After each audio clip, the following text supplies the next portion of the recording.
ഈശോയിൽ പ്രിയപ്പെട്ടവരെ, വീണ്ടും ഒരു ദുഃഖ വെള്ളിയാഴ്ചയിലേക്ക് നമ്മൾ വന്നെത്തിയിരിക്കുകയാണ്. എല്ലാ വർഷവും ഇതുപോലെ ദുഃഖ വെള്ളിയാഴ്ചയിലേക്ക് നമ്മൾ വന്നെത്തുമ്പോൾ നമ്മൾ ഓർക്കുന്നത് ഈശോയുടെ കുരിശുമരണത്തെക്കുറിച്ചൊക്കെയാണ്. ഈശോയുടെ കുരിശുമരണത്തിൻ്റെ ചരിത്ര പശ്ചാത്തലമൊക്കെയും അല്ലെങ്കിൽ ആ കാലഘട്ടത്തിൽ എന്തുകൊണ്ടായിരുന്നു കുരിശുമരണത്തിലേക്ക് ഭരണാധിപന്മാർ ജനങ്ങളെ എത്തിക്കുക എന്നുള്ളത്. അതിൻ്റെ ഒരു ചരിത്ര പശ്ചാത്തലം ചരിത്രത്തിൽ നിന്ന് പഠിക്കുമ്പോഴാണ് നമ്മളതിൻ്റെ വ്യക്തത കൈവരുന്നത്. നമുക്ക് യഹൂദ ചരിത്രകാരന്മാരായ ജോസഫ്യൂസും അതുപോലെ തന്നെ ഒക്ടേവിയൂസൊക്കെ പറഞ്ഞു വയ്ക്കുന്ന കാര്യം ഇങ്ങനെയാണ്. റോമാക്കാർ എവിടെയൊക്കെയോ കീഴ്പ്പെടുത്തി അവിടെയൊക്കെ ഭരിക്കുവാനായിട്ട് ആരംഭിക്കുമ്പോൾ അവർ ജനങ്ങളെ ഭയപ്പെടുത്തിക്കൊണ്ടായിരുന്നു എന്നും ഭരിച്ചുകൊണ്ടിരുന്നത്. ഇസ്രായേൽ കീഴ്പ്പെടുത്തി ഇസ്രായേലിനെ ഭരിക്കുമ്പോൾ അവർ ജനങ്ങളെ പേടിപ്പെടുത്തുവാൻ വേണ്ടി അവരുടെ മുമ്പിൽ അവതരിപ്പിച്ച ഒരു ക്രൂരമായ, ലോകത്തിൽ തന്നെ വെച്ച് ഏറ്റവും ക്രൂരമായ ഒരു ശിക്ഷാ സമ്പ്രദായം തന്നെയായിരുന്നു കുരിശുമരണം. കാരണം കുരിശ് തറയ്ക്കുന്ന ആ വ്യക്തി ആ കുരിശുമരത്തിൽ ജീവൻ സംരക്ഷിക്കാൻ വേണ്ടി അവൻ 2-7 ദിവസം വരെ ആ കുരിശുമരത്തിൽ കിടക്കേണ്ടി വരും. ഈശോയുടെ ജീവിതത്തിൽ ഇങ്ങനെയാണ് പറയുക. അതായത് കുരിശുമരത്തിനോട് ചേർത്ത് വെച്ച് ആണിയടിക്കുമ്പോൾ ഉള്ളം കൈയിലല്ല, മറിച്ച് കൈത്തണ്ടയിലായിരുന്നു ആണിയടിച്ചത്. കാരണം കൈത്തണ്ടയിൽ നിന്ന് ഒരിക്കലും വേർപെട്ടോ അല്ലെങ്കിൽ കീറിയോ ആണി മാറിപ്പോകത്തില്ല. അപ്പോൾ എപ്പോഴും ശരീരം ഈ കുരിശുമരത്തോട് ചേർന്ന് നിൽക്കുമായിരുന്നു. അതുകൊണ്ടായിരുന്നു കൈത്തണ്ടയിലേക്ക് ആണിയടിക്കുക എന്ന് പറയാം. അപ്പോൾ അന്നത്തെ ആ ഒരു കാലഘട്ടത്തിൽ റോമക്കാർ ഇസ്രായേലിൽ 5000-ഓളം പേരെ ഇതുപോലെ കുരിശുമരത്തിൽ ആണിയടിച്ച് കൊന്നിട്ടുണ്ടെന്ന് പറയാം.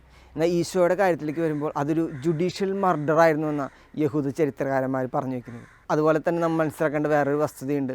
കുരിശുമരണത്തിന് വിധേയനാകുന്ന വ്യക്തി 2 മുതൽ 7 ദിവസം വരെ ആ കുരിശുമരത്തിൽ കിടക്കേണ്ടി വരും. കാരണം അയാൾ ശ്വാസം എടുക്കാനായിട്ട് വളരെയധികം ബുദ്ധിമുട്ടുന്ന സമയത്ത് അയാൾ തങ്ങളുടെ കാലുകളിലേക്ക് ബലം കൊടുത്തുകൊണ്ട് ഊന്നി എടുക്കുന്ന ശ്വാസത്തിലാണ് അയാളുടെ ജീവൻ പിടിച്ചു നിർത്തുക. 2-7 ദിവസം വരെ പിടിച്ചു നിർത്തും. എന്നാൽ ഈശോയുടെ കാര്യത്തിൽ ഈശോയെ രാവിലെ 9 മണിക്ക് കുരിശിൽ തറക്കുകയാണ്. വൈകുന്നേരം 3 മണിയോടുകൂടി ഈശോ മരിച്ചു എന്ന പടയാളികൾ സാക്ഷ്യപ്പെടുത്തുക. 6 മണിക്കൂറാണ് ഈശോ കുരിശുമരത്തിൽ കിടക്കുക. എന്നാൽ ഈശോയുടെ 2 സൈഡിലുണ്ടായിരുന്ന കള്ളന്മാരെ അവരപ്പോഴും മരിച്ചു കഴിഞ്ഞിരുന്നില്ല. അതിനാൽ തന്നെ പടയാളികൾ അവരെ കണങ്കാലുകൾ തകർത്തു എന്നാണ് പറഞ്ഞു വയ്ക്കുന്നത്. കാരണം കണങ്കാലുകൾ തകർത്ത് കഴിഞ്ഞാൽ അവർക്ക് കാലുമേൽ ബലമൂന്നിക്കൊണ്ട് ശ്വാസം എടുക്കാൻ പറ്റില്ല.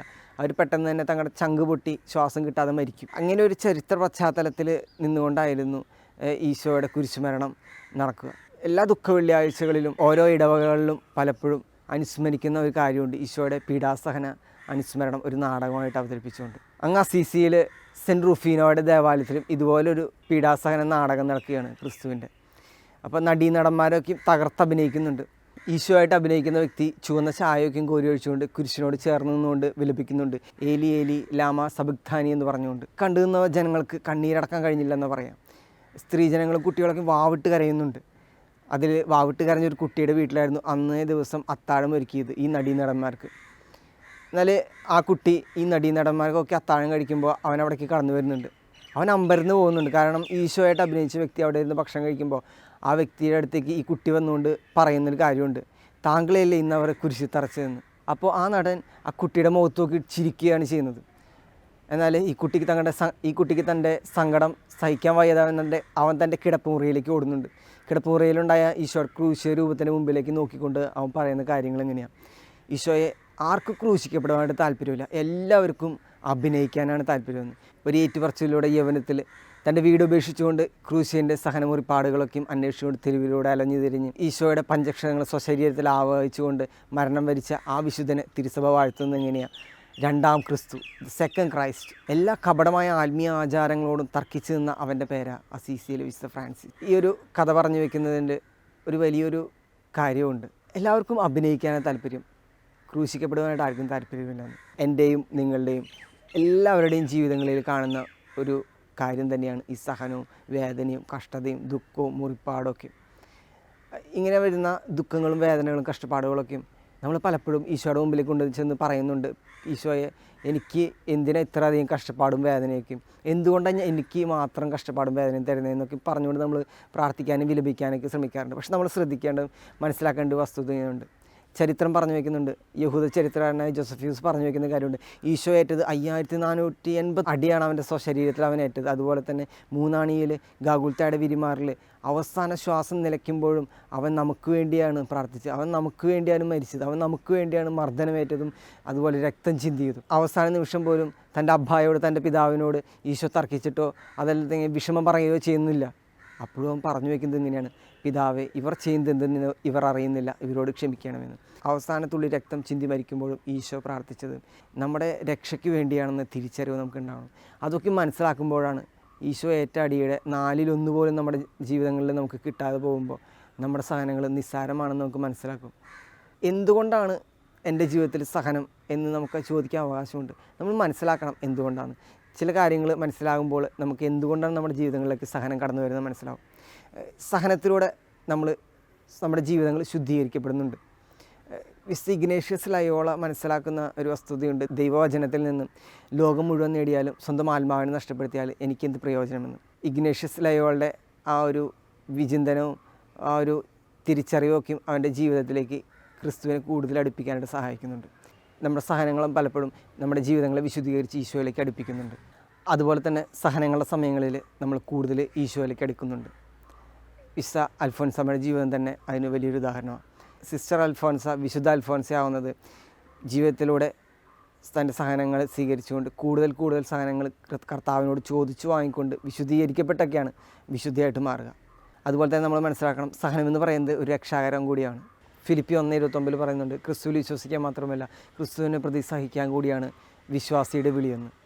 കുരിശില്ലെങ്കിൽ ക്രിസ്തുവില്ല, സഹനമില്ലെങ്കിൽ ക്രിസ്ത്യാനിയുമില്ലെന്നൊരു അവബോധം നമ്മിലേക്ക് ഇത് ജനിപ്പിക്കുന്നുണ്ട്. വിശുദ്ധ അമ്മ ത്രേസ്യയുടെ ജീവിതത്തിൽ പറഞ്ഞു വയ്ക്കുന്ന ചില കാര്യങ്ങൾ എങ്ങനെയാണ്: അമ്മ ത്രേസ്യ രാവിലെ പ്രാർത്ഥിക്കാനായിട്ട് പള്ളിയിൽ വന്നപ്പോൾ അമ്മ ത്രേസ്യ പ്രാർത്ഥിക്കുന്നത് ഇങ്ങനെയാണ്: പ്രിയപ്പെട്ട കർത്താവേ, എന്തിനാ നിന്നെ സ്നേഹിക്കുന്ന എല്ലാവർക്കും നീ ഇങ്ങനെ കുരിശ് വെച്ച് കൊടുക്കുന്നത്?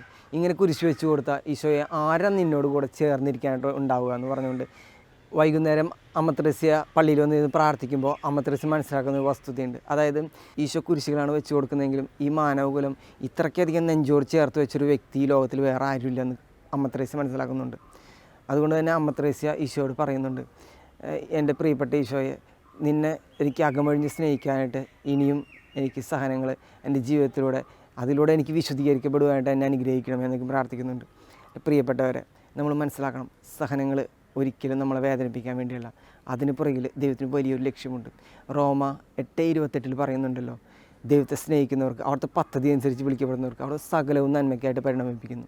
നമ്മുടെ ജീവിതത്തിൽ ദൈവം പല കാര്യങ്ങളും നന്മയ്ക്കായിട്ട് പരിണമിപ്പിക്കാനായിട്ട് ആഗ്രഹിക്കുന്നുണ്ട്. അതുകൊണ്ട് നമ്മുടെ ജീവിതത്തിൽ ഒരു കയറ്റവും ഇറക്കമൊക്കെ ഉണ്ടാകുന്ന പോലെ നമ്മുടെ ജീവിതങ്ങളിൽ ദുഃഖവും സന്തോഷമൊക്കെ കയറി ഇറങ്ങിയൊക്കെ നിൽക്കും. പ്രിയപ്പെട്ടവരെ, നമ്മൾ മനസ്സിലാക്കണം, സഹനമില്ലാതെ ചിലപ്പോഴൊക്കെ നമുക്ക് ഈശോയിലേക്ക് അടുക്കാനായിട്ട് നമ്മൾ പരിശ്രമിക്കില്ല. സഹനങ്ങൾ ഒരിക്കലും നമ്മളെ നശിപ്പിക്കാനല്ല, അതിലൂടെ ദൈവം വലിയൊരു പദ്ധതി വിഭാവനം ചെയ്യുന്നുണ്ട് നമ്മൾ മനസ്സിലാക്കണം.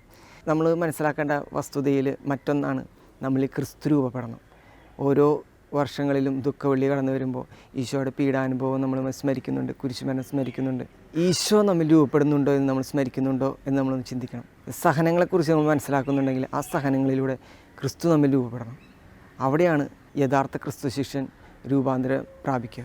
എത്രയ്ക്കധികം തീർത്ഥാടന കേന്ദ്രങ്ങളിലൊക്കെ പോയിട്ടും കുരിശൊക്കെ ചുവന്നും മല കയറിയിട്ടും അതുപോലെ തന്നെ അവിടെ പള്ളികളിൽ പ്രാർത്ഥിച്ചിട്ടും മറ്റുള്ളവർക്ക് വേണ്ടി പ്രാർത്ഥിച്ചാലും നമ്മൾ മനസ്സിലാക്കേണ്ട ഒരു കാര്യമുണ്ട്: നമ്മിൽ ക്രിസ്തു രൂപപ്പെടുന്നുണ്ടോ?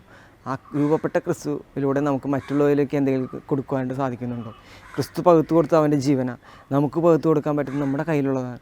അത് ക്രിസ്തു നമ്മൾ രൂപപ്പെട്ടാൽ നമുക്ക് ക്രിസ്തു ആഗ്രഹിക്കുന്ന രീതിയിൽ പകുത്തു കൊടുക്കപ്പെടാനായിട്ട് നമുക്ക് പറ്റും.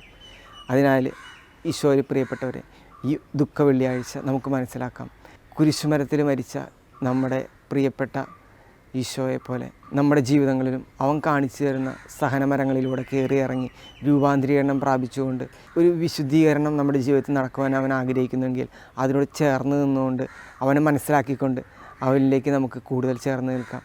അവൻ നമ്മളെ സംരക്ഷിച്ചുകൊണ്ട് വിശുദ്ധീകരിച്ച് അവൻ ആഗ്രഹിക്കുന്ന രീതിയിൽ നമ്മളെ വഴി നടത്തും. അതിനായിട്ട് അത്യുന്നതനായ ദൈവം എന്നെയും നിങ്ങളെയും സമൃദ്ധമായിട്ട് അനുഗ്രഹിക്കട്ടെ എന്ന് പ്രാർത്ഥിക്കും.